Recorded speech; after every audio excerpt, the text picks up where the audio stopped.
Hey guys, Bonehead here again, bringing you another Guild Wars 2 build. This one here is focusing on the Guardian for fire damage. So as with all my builds, it doesn't matter which race you pick, none of the skills from the race actually go into it, so I'll just pick human as default. So human Guardian, focusing on fire. So for your weapons, first thing I go is Scepter, with the offhand of the torch. Torch is our main sort of fire ability thing there. But as a guardian you get Virtue of Justice, which means that you get passive every 5th attack does burning, or you can click F1 and put burning on your next attack, so that adds your extra burning. All the virtues are always active, so you've got health regeneration and an Aegis every 40 seconds. So Guardian is always going to be very good for defensive, just having Aegis and regeneration to keep himself alive and extra fire damage on your attacks just as you play.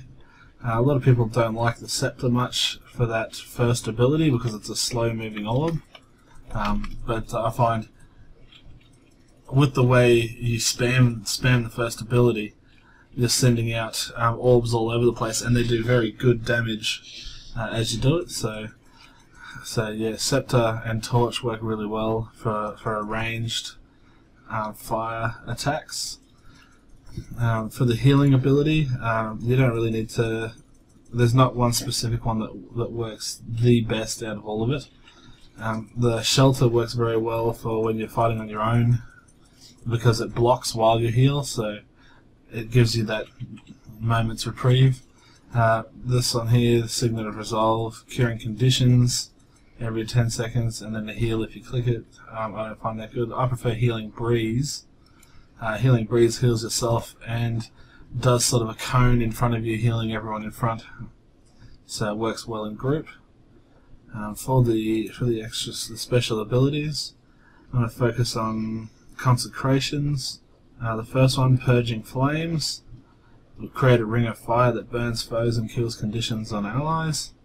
And the next one, Sanctuary, just creates a bubble that you and your friends can stay in, heals everyone over the duration, and the enemies and projectiles can't enter, so it's a safe haven for you and your group. For the ninth one, I just pick up Signet of Wrath to get increased condition damage. Now you can also click that to then immobilize your target, so you can lock them in place, along with your Chains of Light. If you're trying to keep them at a distance, you can click on that one, immobilizes them, and then you can also click this one to sort of immobilize for 3 seconds as well.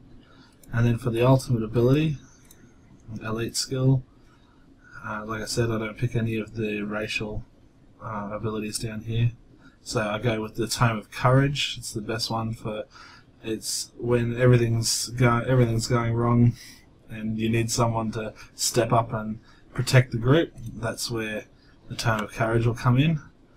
So you click on that and all your abilities will change to all healing and blocking and defensive abilities. It works very good at keeping everyone alive in the group, letting everyone get some damage down. As far as aquatic, I don't really focus on that, so I won't bother with that in the build. And now for the abilities themselves, I'll just bring it down here so we can see all of them. Okay, so first you want to get in Zeal. You want to get up to level 10 here, so you pick up Zealot Speed, Symbol of Wrath when your health drops below 25. Then in here we want to pick up when an Aegis you apply is removed, it burns nearby foes. So Aegis, as you can see up here, every 40 seconds you'll get Aegis put upon you, and so when you get hit, any enemy that hits you to take your Aegis off, the Aegis will block the attack and apply burning damage onto them. Radiance is the main thing we focus on here to get that condition damage up and everything. So you want to pick up the Justice is Blind, activating Virtue of Justice, nearby foes are blinded. In here we want to pick up when you apply burning to a foe, remove a boon, so searing flames. Pick up renewed justice. And we want to pick up here torch skills, recharge 15% faster, radiant fire, and then radiant power, deal more damage to foes inflicted with conditions. I don't go all the way to the end ability. I don't find I really need any of the end abilities. With Valor, I just pick up 1 point here, so when you automatically get Aegis when your health reaches 50%. And then in Honor, pick up Vigorous Precision, 5 seconds of Vigor when you do a critical hit. And then you want to pick up Aegis Heals on Removal, Pure of Heart. So as your Aegis gets knocked off you from an enemy hitting you, the enemy will get burnt and you'll get healed. So it works quite well. And then in Virtues here, pick up Inspired Virtue. It gives extra abilities, extra boons when you do activate your virtues. And down in here we want to pick up deal 20% more damage while under the effects of Aegis. Unscathed Contender works quite well, being a ranged class. You can have Aegis will be up on you, and you can keep it up on yourself for a while, meaning that you get the extra 20% more damage. Pick up Virtue of Retribution, Retaliation when you activate a virtue. So as you're using these abilities to add extra burning or healing, then you'll actually get Retaliation where you strike back at them when they try and hit you. And then down the bottom here, we want to grab Consecration Skills, recharge 20% faster and last longer. So your 2 Consecration, your burning Circle of Burning, and then your Bubble Protection will both last longer and recharge faster. And that's the main build, all the way to level 80.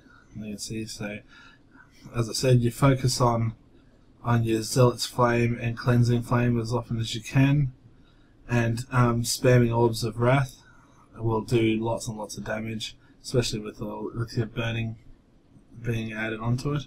So yeah, try it out. Let me know what you think, and Bonehead out.